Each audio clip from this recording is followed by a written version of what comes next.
Brunch Culture. We want to talk about faith. We want to talk about politics. We want to talk about race. We want to talk about pop culture. Literally, everything is up for discussion, and that's what Brunch Culture is about. It's about a thing. Feel real good, wave your hands in the air and lick 2 shots in the air. Brunch Culture. Brunch Culture. Brunch Culture. Brunch Culture. She's Lisa V. And he's Randall Keith. And this is Brunch Culture, the weekly show where everything is up for discussion. And let's start off with talking about this cold that I got. Or that I'm getting. You okay over there? So I'm apologize in advance. I think I'm all right, but I'm going to apologize in advance just in case, like, y'all hear me hacking and coughing. I'm really trying to make it. I got a cough drop in my mouth.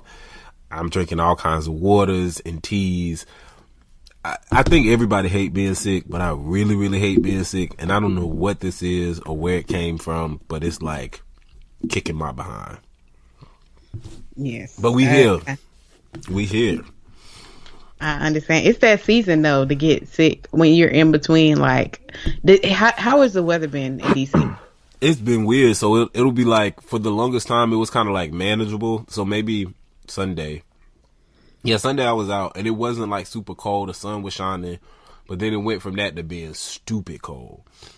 And so at first I thought it was, and I still think this might be like my sinuses. Like it could just be, you know, my sinuses are inflamed, but I started coughing and I can't go to sleep and I can't breathe. I feel like I got like a bunch of hot dogs in my throat. Like it's weird. Oh, wow. That's crazy. Yeah, I know here in Florida, it is very hot.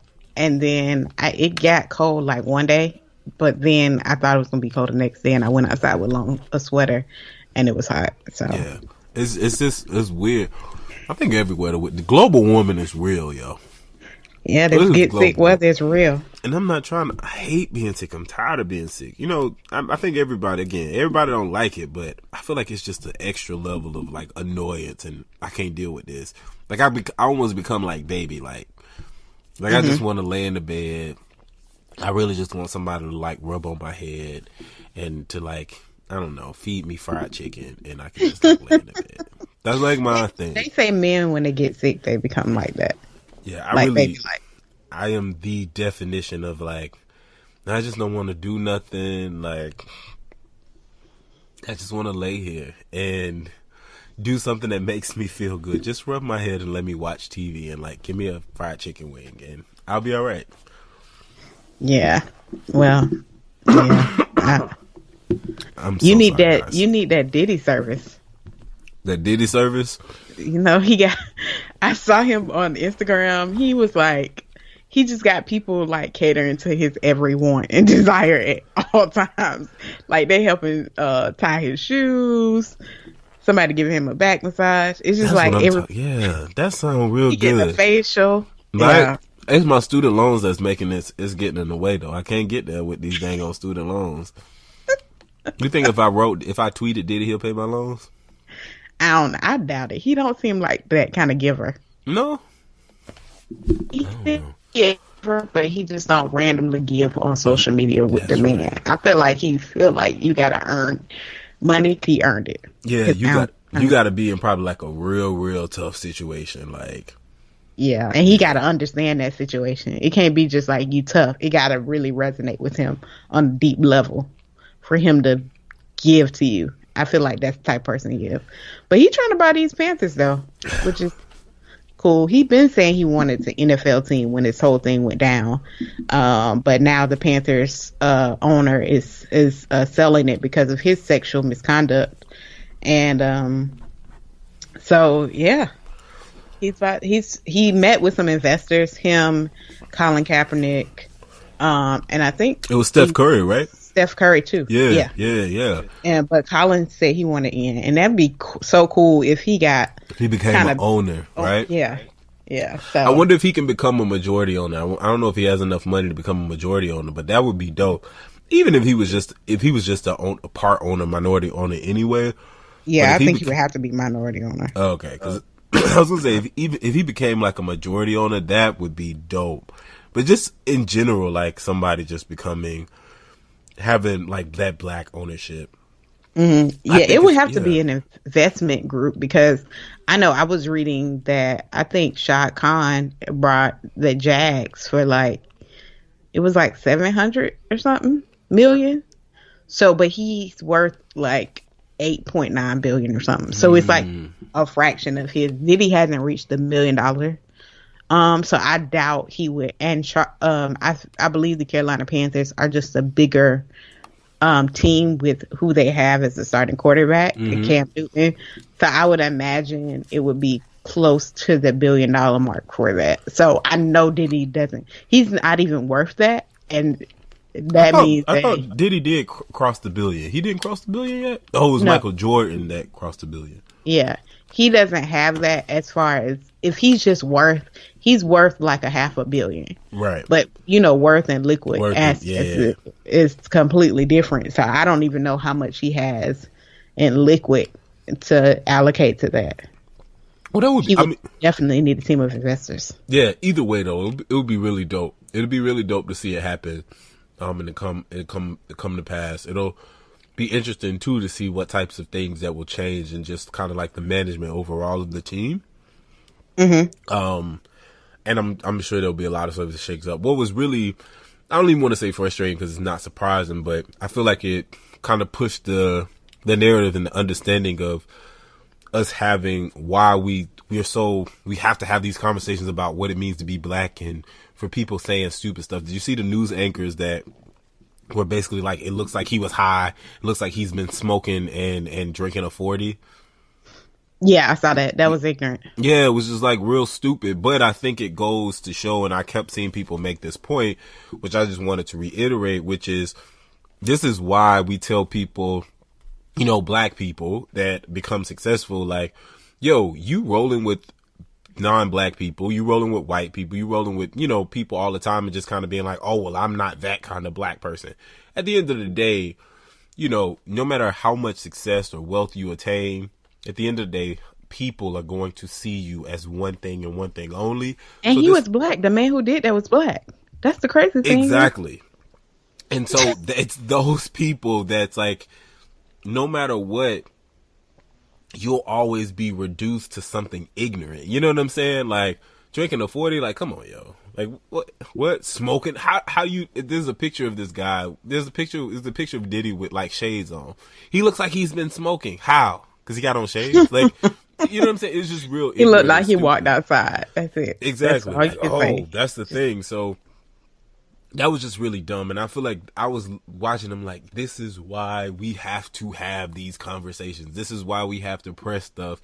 And not to get off topic, but this is why I was even more sad about News One Now ending, because it's like, we need to have people that are call folks out in the same medium, in like a visual set, a visual media set, so that like people can see it the same way that they said that and people were able to see it. We also need people that's gonna like press upon those things to happen. But I just thought it was real ignorant and real stupid, and like, yo, this man has all of these millions of dollars, and you think he has his own vodka line. You think he's drinking a 40? Like, come on, yo. Get out of here. Yeah, he's on vodka and tequila line. I think that he has tequila and a water. Yeah. And you think that this dude is just drinking a 40? Oh, okay. All right. Cool. It's almost as dumb as this dang on tax bill. Yeah, tax cut for the wealthy, for the trickle down. As we had already talked about, the problematic thing with the trickle down is, if they were already on this trickle down, they would just cut their bonuses, and let that trickle down. But obviously, it makes more sense to some people. That just happened, so it actually passed. It's just going to the president now for the president to sign it into law. He's going to sign it Friday. I just saw a headline on CNN. Gotcha. Which is, the world is shifting, and it really, really, really saddens me and frustrates me, because I remember finding out that Trump was the president-elect. And I kept saying that, like, you know, we think that everybody was thinking about, like, the day after, the month after, what would happen. I mean, I was like, you know, what really kind of scares me, and I think I said it on our show, like, the thing that really scares me is the things that we're not going to hear about. It's not the overt things that are going to happen. It's the things that we're not going to hear about. It's the things that are going to happen, and you're not going to see the effects of it until, like, years later. You know what I'm saying? And I feel like this is one of those things. The things of, it sounds so good because it seems like, oh, all of these people are getting cut, but a lot of the cuts that come for the middle class have an expiration date. An expiration date that comes that's going to come by really soon. And so in less than a decade, we'll see a lot of changes in what the tax rate is for the middle class. And because it's estimated to, I think, add something like $1.3 trillion to the deficit, at some point in time, somebody's going to have to pay for that. Who do you think is going to pay for that? It's going to be us. And so that part of it is just kind of like, dang, man, here it is. Like, it's happening. Like, we're watching it. We're literally living through what we know is going to be history, what we know is going to be in somebody's history books. And hopefully it's being discussed and dissected in a way that's like, but we knew that this was going to happen. Why would we make this choice? Like, why would this be a thing? Mm-hmm. And, you know, it rolls back the mandatory minimum. Not mandatory minimum, the mandatory the insurance. Yeah, the individual mandate. Individual mandate. Yeah. And so that causes a shift with Obamacare.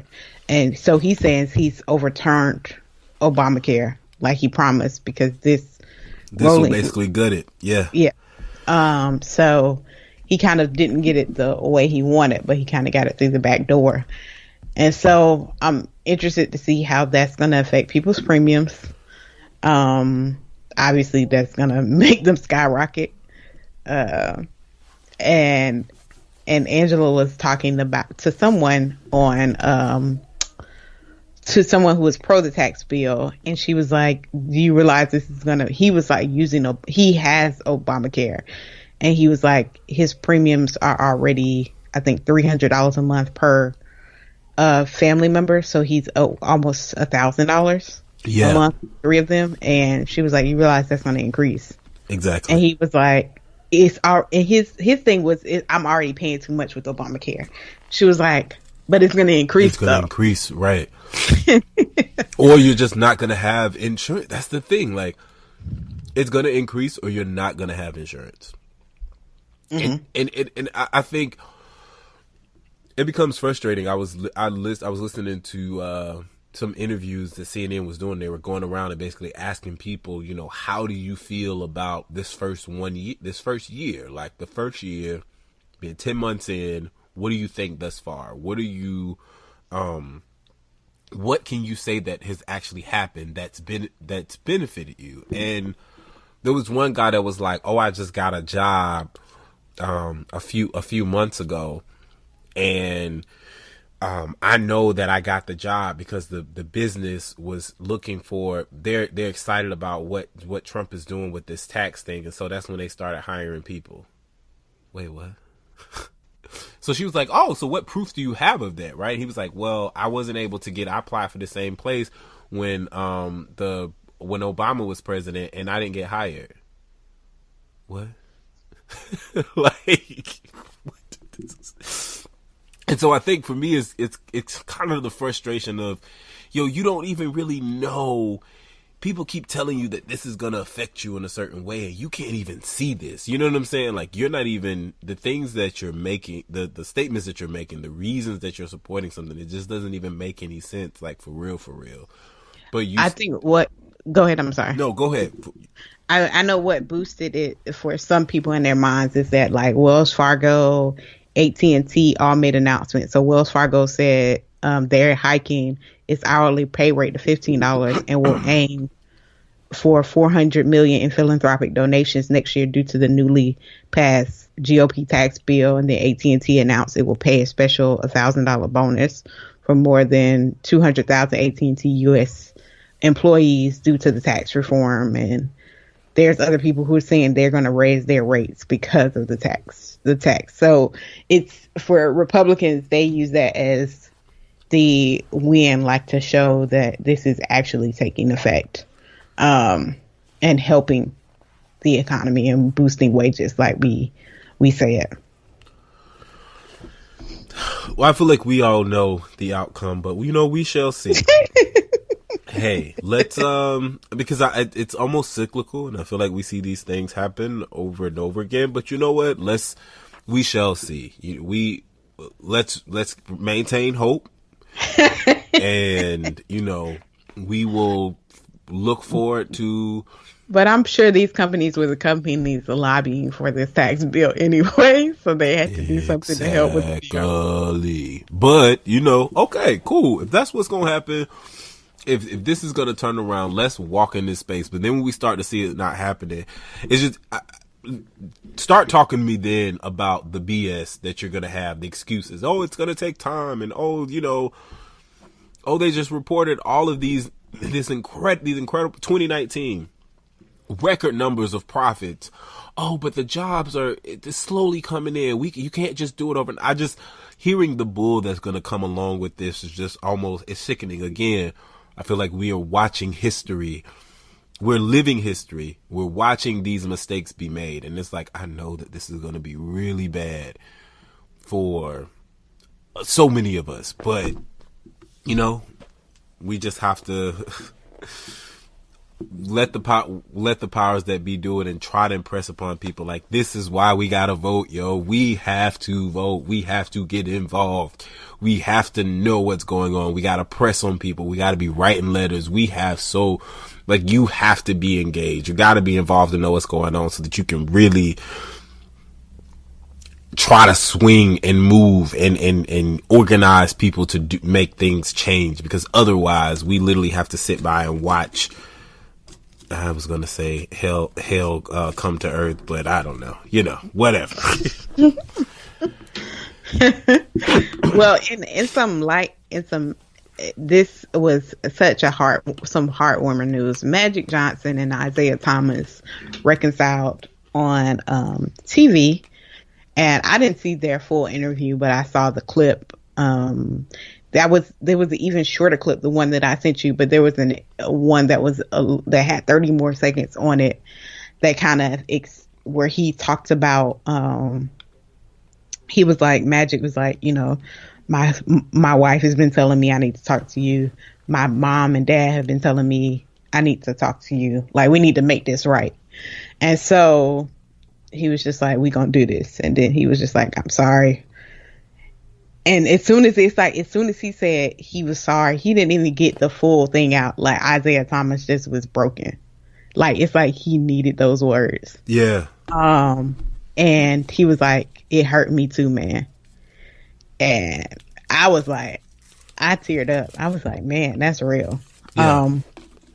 Cause I mean, we've all had those situations of relationships that they're just out there and we don't really know what to do with them sometimes. Right.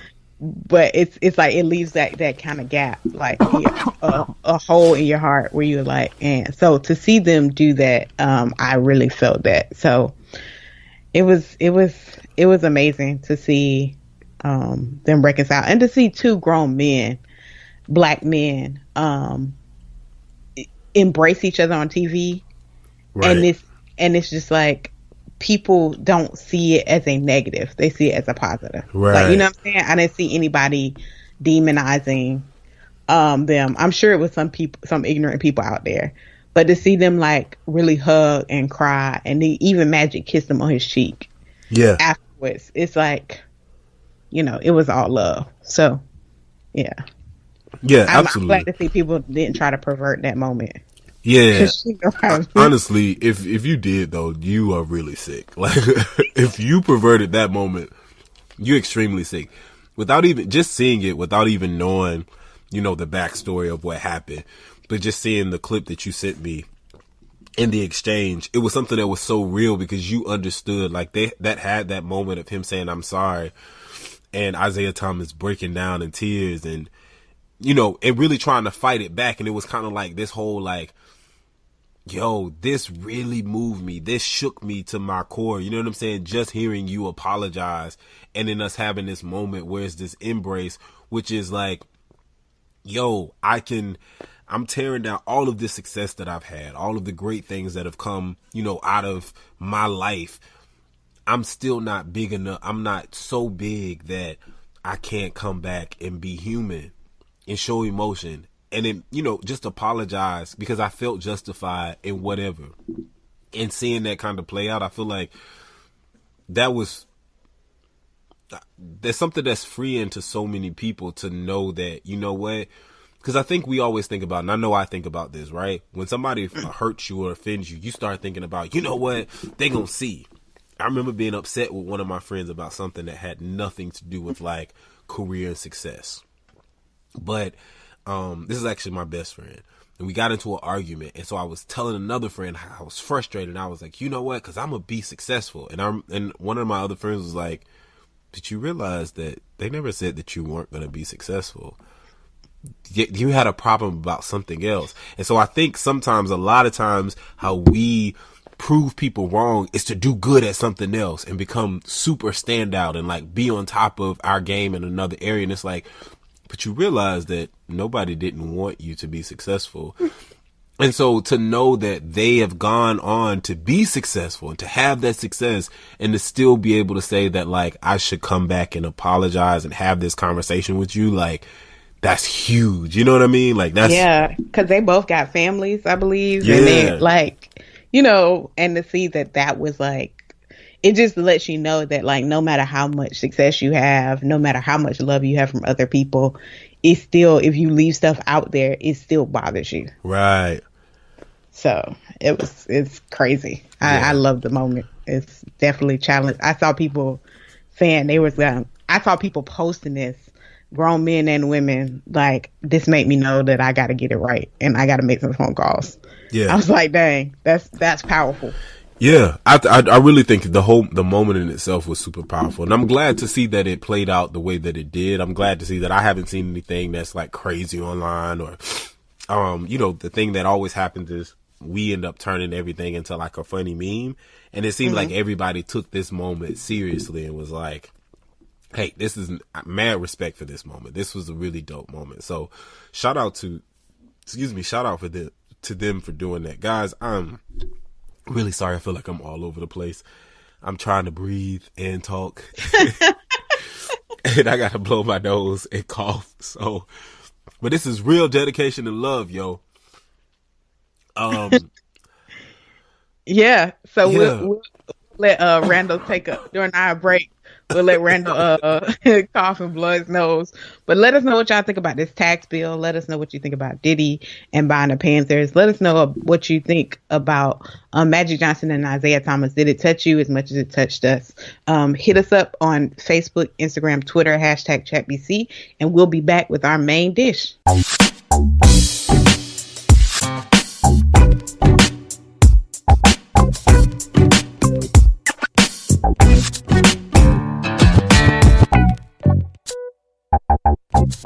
All right, we're back with our main dish today. We want to talk about Christmas. It's the Christmas season, and I cannot believe that it is Christmas, yo. Like already, this year has gone completely like by in a flash. I swear, 2017 just started, and we are already by the end of 2018. I'm like, what?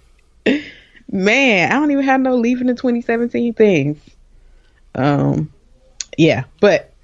So it's Christmas time, and we want to talk about holiday traditions that we like and don't like. For me, Christmas, as I've gotten older, it really doesn't mean as much. I know for me as a Christian, I celebrate the birth of Jesus, but I mean, I go to church every Sunday, so it's kind of a continual celebration. Right. So it's not a focused dedication for me. And then when I was younger, I just used to like it because I would get gifts. And I get the gift component. I like getting gifts. But at the same time, I don't really, if I don't get anything for Christmas, I won't really be mad at all. Right. It's not. I know I'm going to get something, but I won't be bothered if I don't. But you know, one thing I don't like about Christmas season, What's that? Christmas music. I've never liked Christmas music. What? I have a homeboy that listens to Christmas music year round, but I don't. I'm also your other homeboy that does that. I love Christmas music. Oh, okay. Yeah. I mean, I let it so good, but I mean, I don't. If it come on, I mean, I might change the channel because it's just, you know, I like Wow. boys, but I mean, it's not like I'm not pressed to listen to it. How can you? I don't know. How can you not like Christmas music? I feel like Christmas music is always happy. Like no matter when you listen to it.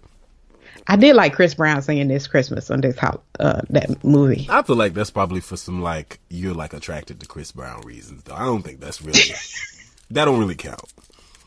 Like I always feel like that. Like I don't know if that really counts. But I'm a fan of Chris Brown.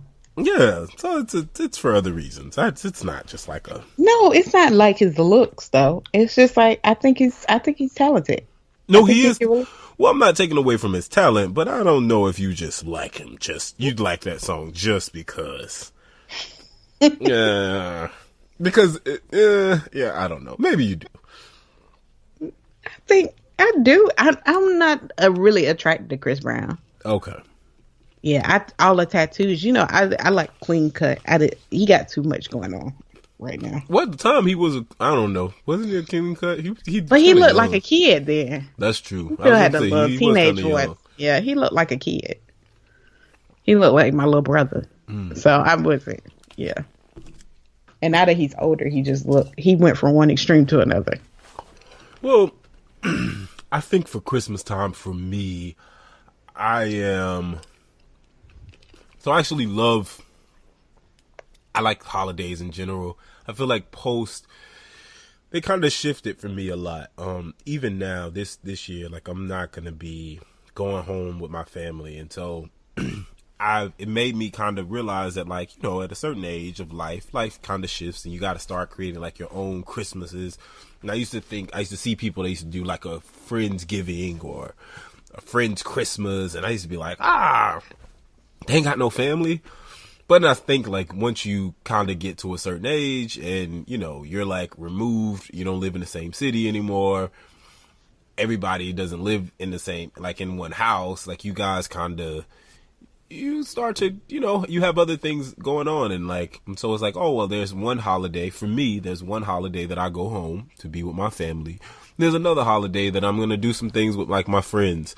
But the one thing that kind of frustrates me really about Christmas time specifically is just kind of like this extreme expectation of gift buying.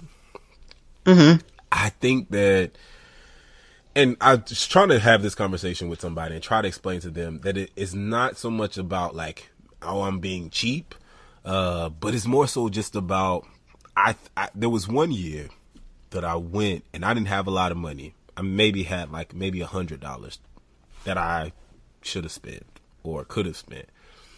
And I remember going out and like trying to buy. I had this list of people because I have a pretty sizable immediate family with siblings. Even if I just get my siblings, if I just focus on my siblings, I'm getting like 7 gifts. This is not including like step siblings. These are just like, you know, so it's like I got a lot of people to get gifts from. Then start thinking about like my mom, my stepmom, and it's just a lot. If I consider friends or whatever, like it's a lot of gifts to get. And so for me, I was just kind of running around doing all that stuff. And I remember having a conversation with somebody maybe a few months later and asking them about the Christmas gift that I got them, and they didn't even remember. And I was like, this wasn't like it wasn't like a Smojo gift, like I got you some socks or something. This was actually something that I got you. I think I maybe have got like a pair of shoes or something like that. But it was like something that like you should know. Like, you know what I'm saying? Like it wasn't like a Smojo gift. But it just kind of reminded me that I feel like we go through all of this stuff to get all of these gifts. And at the end of the day, you know, unless you're a kid, it really doesn't matter. Like you're not really thinking about it. I think that for me, I've kind of modified my decision to get Christmas gifts based on like what a person needs or wants are. So like, I have a friend that like needs, I feel like I shouldn't say it. Gosh, I couldn't say it because I feel like I'm going to say it now. It's going to come out before Christmas is over. So I have a friend that has a need, and I'm going to fulfill one of those needs for a friend, right? And literally just based off of this friend kind of just being like, oh, you know, I got a lot of stuff. Dang, I feel like anytime I say it, it's going to like give it away. Dang. Okay, so You're meeting a need for a friend because it's Christmas time and you feel like exactly that's the best way to meet. That's to the do best Christmas. time to meet the need. Or let's say like if, you know, I was talking to a friend and they were kind of like, oh, I really want this thing. Like, I really just really want this thing. A thing I really like. It's something I'm into. And I was out and I saw the thing. I'd be like, oh, I'll get that for my friend. But it's not like I'm expected to get you a gift or you're expected to give me a gift or like we got to do something. I feel like that's only like the only time you should expect somebody to get you something if you guys are like dating or in a relationship. That's probably the only time it's like, hey, I'm going to get you something because on this special day, I want you to know that like, hey, I got you something because of who you are. But other than that, it's like, there shouldn't really be an expectation of a gift because I don't know. I just feel like it becomes so cumbersome and then it's like not something that really means anything. I really feel like in terms of Christmas itself, gift giving is really about children. I think that the idea, even if you're somebody that subscribes to the idea of Santa Claus or not, that one thing I remember growing up and having this expectation and excitement of waiting for Christmas and wanting to open my gifts. And this is the day that you got, you know, some days out from school. So you got like a week and you can just have a good time and enjoy this stuff. Like, to me, that's about kids. And so I'm all for, and I'm all here for doing that for kids and like letting kids have that moment. But I feel like once you become an adult, I don't know, your friends and your family members, like maybe we can pick names if we want to do a gift exchange. But other than that, it's like, you know, so many people, you can go broke trying to buy all these Christmas gifts. Like, I don't know. For me, that's one of those things that's just like, it's something that everybody subscribes to. And I was trying to explain this to a friend. They were like, I feel like you're being cheap. And I'm like, no, it's not about being cheap, but I just don't know what buying all of these gifts are. Like, I'm probably not going to go to the dollar store. I don't want to go to the dollar store and get you no gift. I don't even want to go to Target to get you like some smojo cheap gift. I want to get you like a substantial gift, which is probably going to cost like a few $100s. I don't have a few $100s to spend on 30 people. That's just a lot. You know what I'm saying? Like, that's a lot. Like, come on, yo. I don't think that's the one thing in Christmas time that's like that expectation or that kind of like norm, if you will. I just wish we got rid of that because that's not the best to me. Yeah, I think maybe you could do like pull a name. You know how people say just a group of friends just do the gift exchange, so everybody just has to do one particular person. Yeah, it'd be easier. I know families that do that too. Right, so not to put too much weight on the person.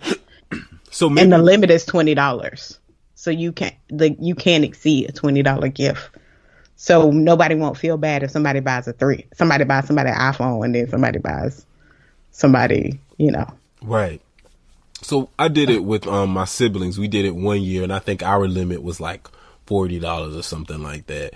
And that worked out for that year, but then it was still one of those things that was like, you know, somebody got like a $40 gift, somebody got like a $5 gift. And so it's kind of like, this is really not, you know what I'm saying? This is really not equal. But I think it just for me, I know so many people that have that expectation, of, well, it's Christmas time, so I'm finna get all these gifts. And I'm just kind of like, I remember somebody telling me when I was like younger, you know, when you turn 18, Christmas isn't the same. And I remember, I feel like it happened just that very way. I remember turning 18 and my mom was like, what do you want for Christmas? And I was just kind of like, I mean, I don't know. Like, you know what I mean? Like, I guess I want a new cell phone. Like, I already have a car. I don't really know. Like, I can use money all the time, but there's really not much that I'm like, oh my gosh, I want this, I need this, I need this. And then definitely becoming an adult, for the most part, and I say this all the time to people, of course, for my birthday, like, my birthday is 8 days before Christmas, so people are always like, what do you want for your birthday? And I'm like, it's really tough at this time. I feel like you'll have to catch me at a time where maybe I say something, or I mention that I want something, but that I haven't gotten. Because typically, if I want something at this stage in life, I just go and buy it. And so I'm not really walking around with like this long list of things that I want, partially because I'm not interested in so many things that's going to require me to spend unnecessary money. Because like I become an adult, it was like, I don't want to do that. I prefer to like travel somewhere for an experience. And then also just in that, it's kind of like, I don't know, certain things to me are, somebody got me a book. To me, that's like, wow, you bought me this book. Like, cool. This is really dope. Even if it's like you gifted me something, I've had somebody gift me like an album, because I still buy music, and they'll be like, oh, I know that you like this album. I heard you haven't bought it yet. I'm going to gift you this album. Or bought me like an iTunes gift card. To me, that kind of stuff is like, oh, I can use this because I'm going to buy like content. Or somebody, told me that they were thinking about buying me a new microphone to record for Brunch Culture. And I was like, oh, that's great. Like, you know what I mean? It's stuff like that. Things that have meaning, but not things that, not as just like, oh, you're just out, you know, buying me something just because. Like, I need something that has like some sort of meaning to it. So you don't want nobody to just go buy you a polo shirt? Yeah, no. Maybe. So I'll say this. One of my friends bought me a pair of Jordans for my birthday. It's one of my really good friends bought me a pair of Jordans. But the backstory in that was, first off, I really like red shoes. The second thing is I've never owned a pair of like new Jordans. The only Jordans I've ever had in my life is hand-me-downs, right? Mm-hmm. So my friend is a sneakerhead, Jordan head, loves Jordans, and was like, you know what? I want to get you this for your birthday. You did, like, yo, you work hard. You should go. You should have these. These are really nice. I'm gonna, do what I gotta do and get them. Amazing birthday gift, right?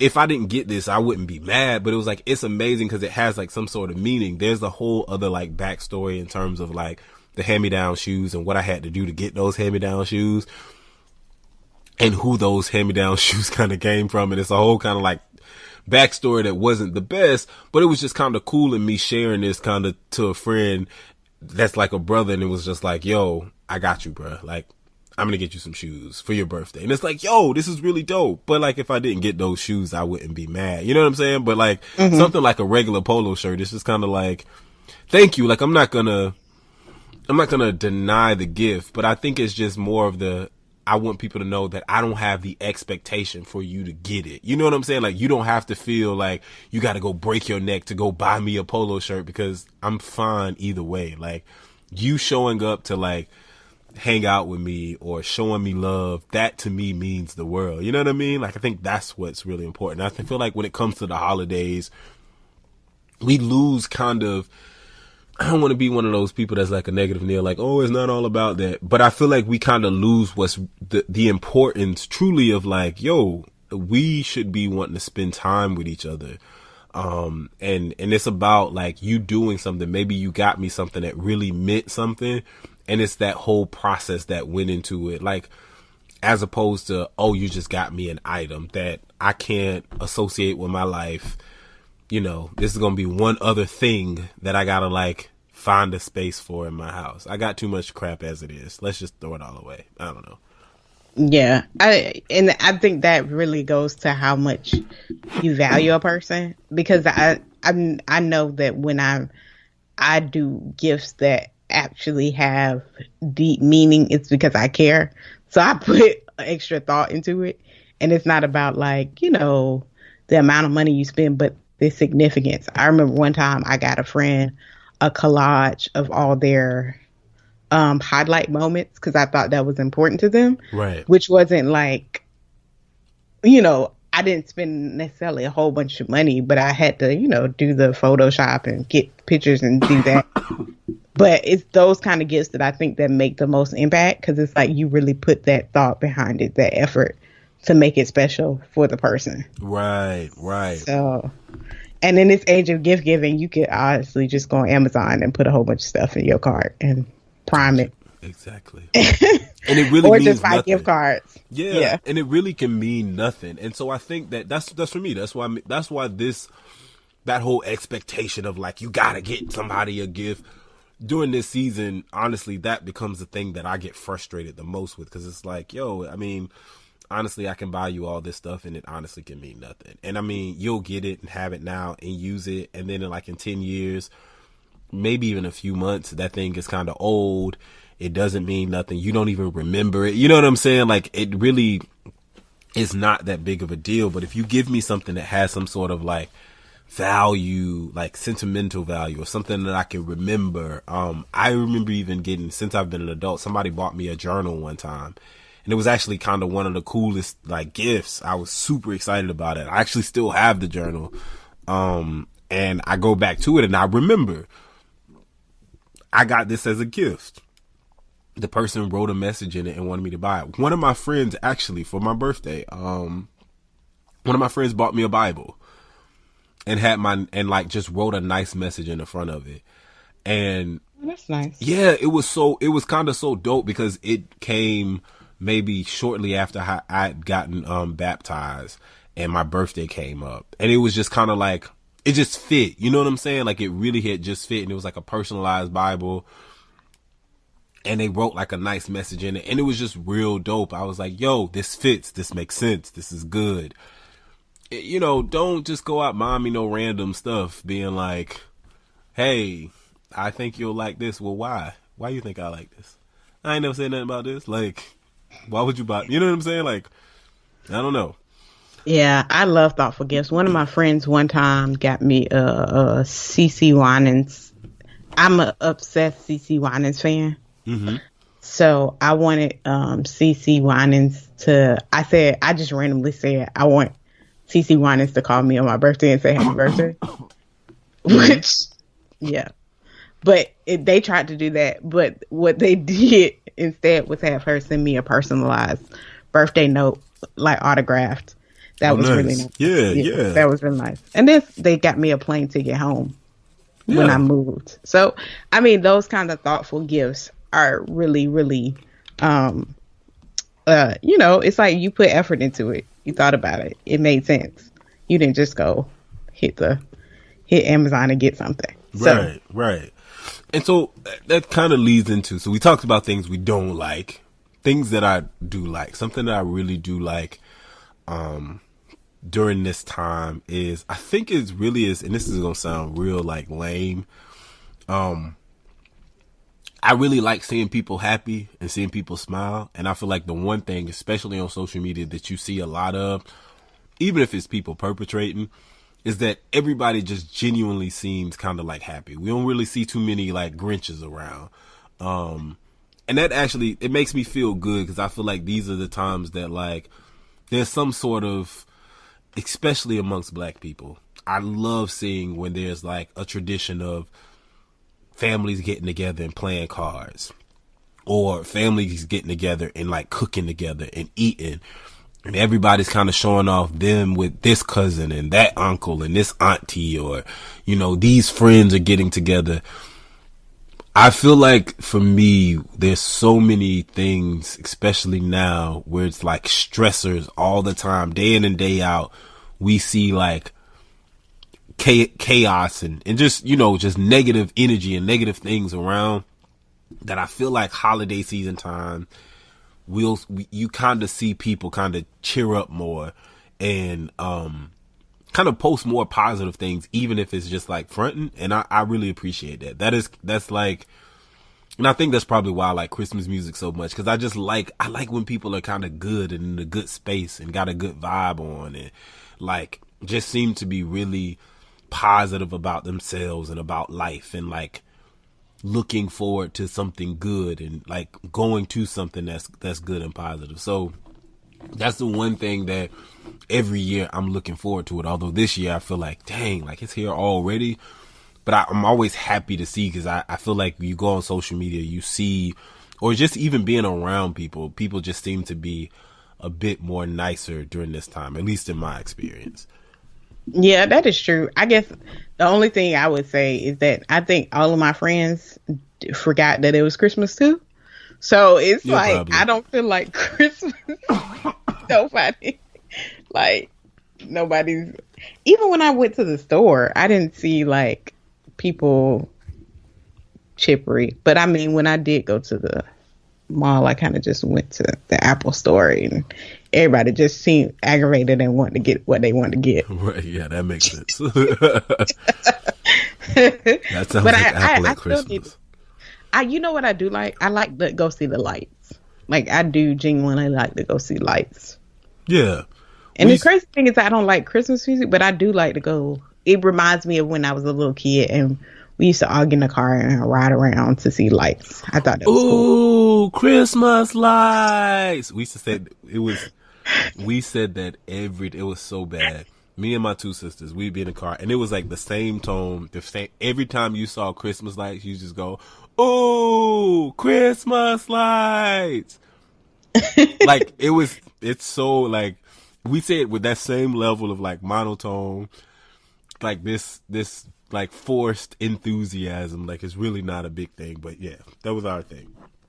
Yeah, and what's so crazy about it is that, like, there's some neighborhoods in Jacksonville that every house is decorated on the street, so everybody would go to that neighborhood and look at it. And I kind of want to go. I might go out to St. Augustine and look at those lights. Oh, they St. Augustine, they really have like, they do it up. I remember seeing them like one year. My mom, that was kind of like our treat, was she would put us, we'd go in the car and she just drive around to places that she knew had lights, or places that we would just like see if anybody had lights, and we would just go around and just look at Christmas lights. That was real dope.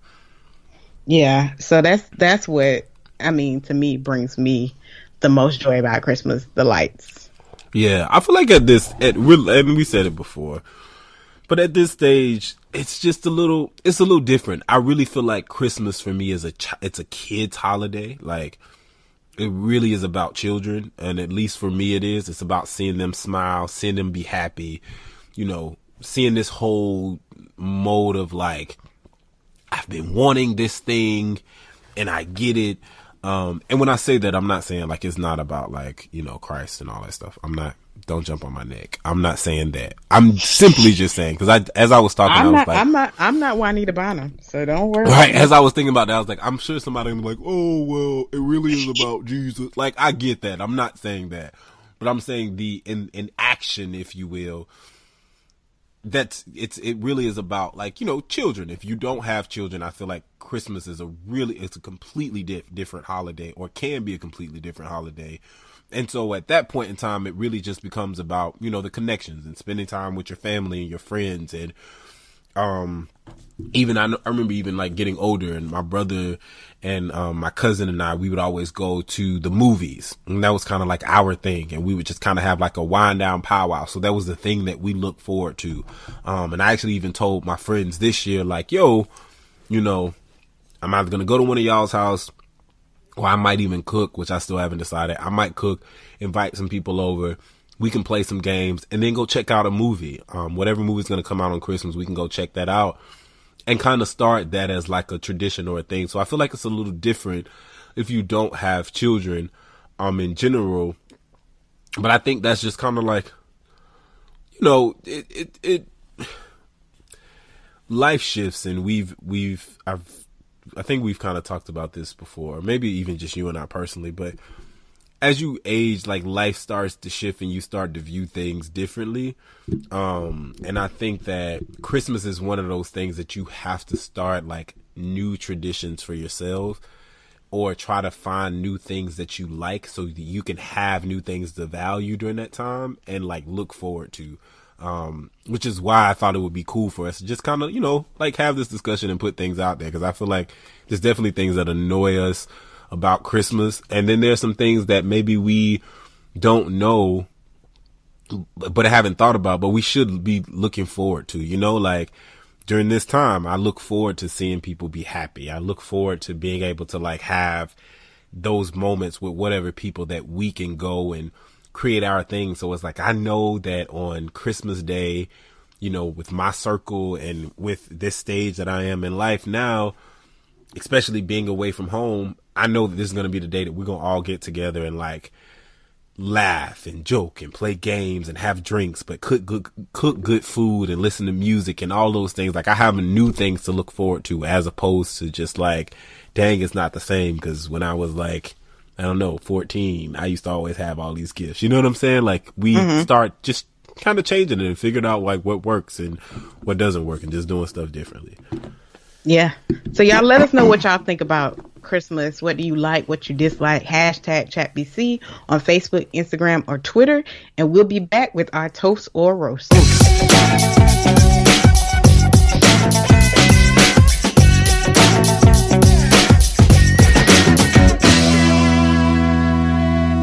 All right, folks, we are back and it is time for our toast or roast. And I'm going to kick it off this week with a very bittersweet roast.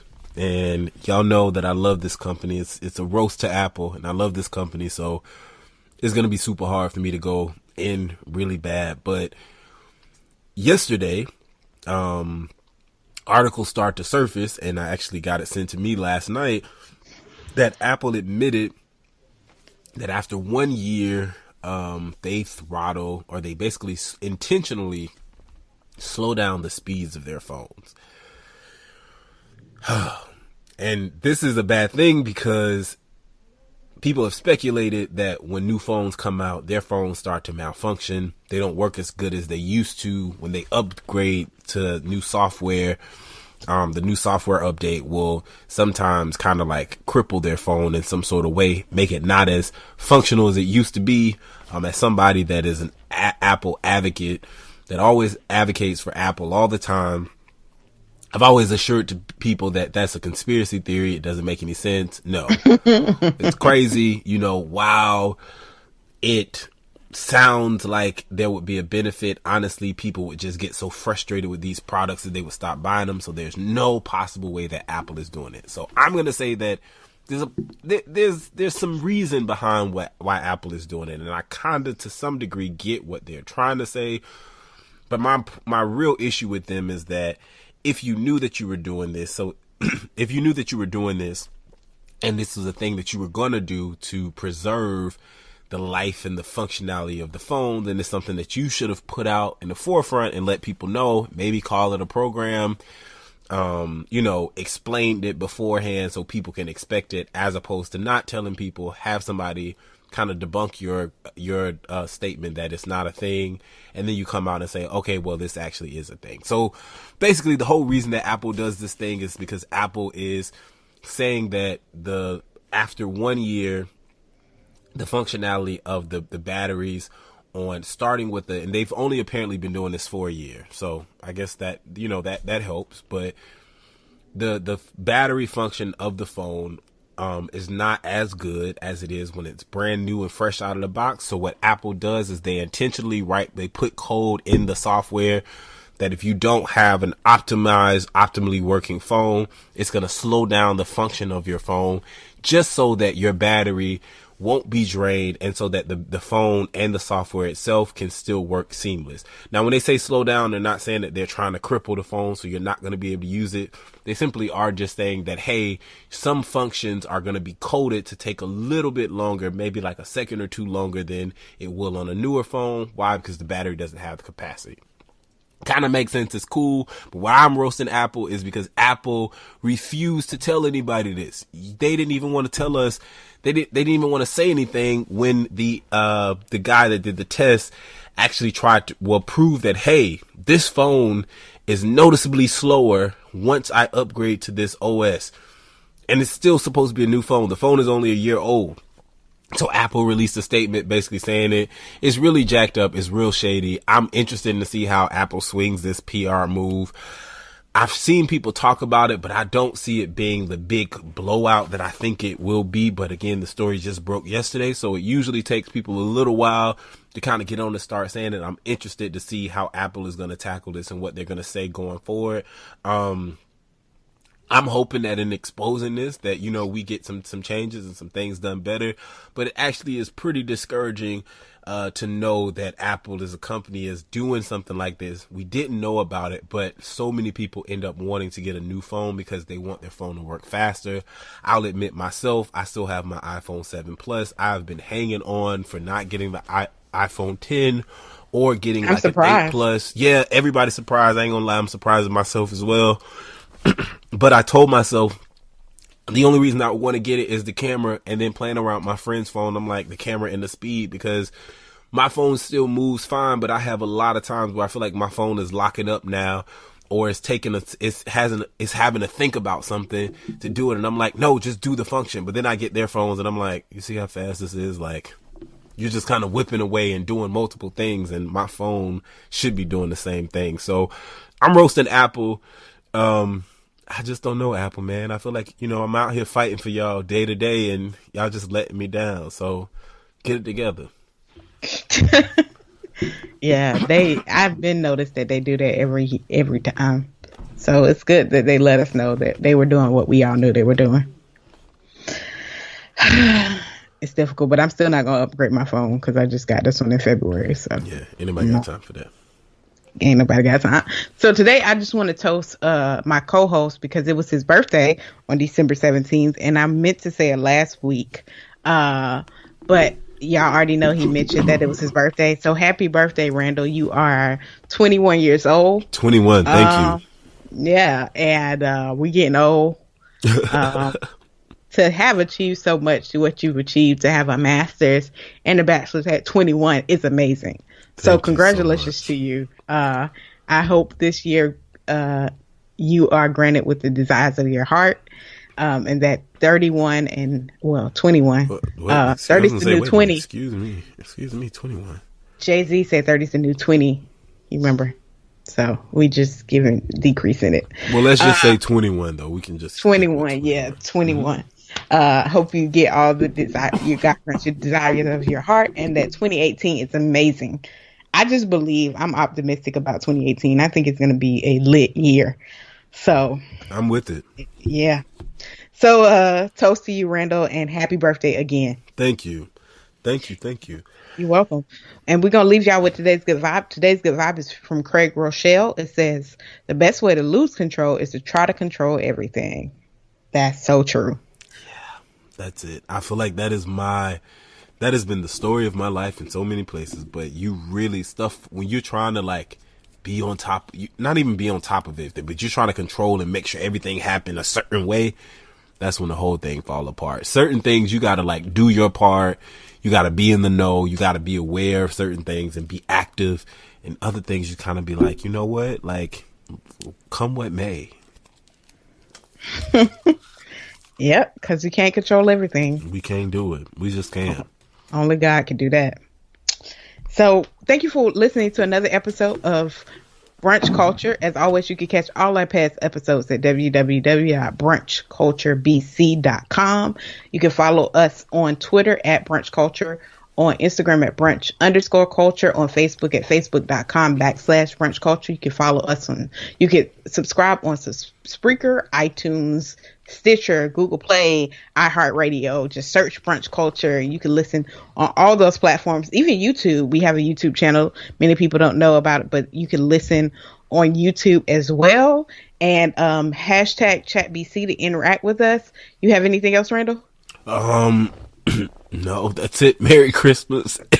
Pray for me because I'm choking. Yes. And thank you for all who donated to Randall's friends GoFundMe. Oh, yes. Appreciate it. Thank you guys so much. You guys are really, really incredible for doing that. I really appreciate it. My friend Kim says thank you, but I say thank you times like 10 million.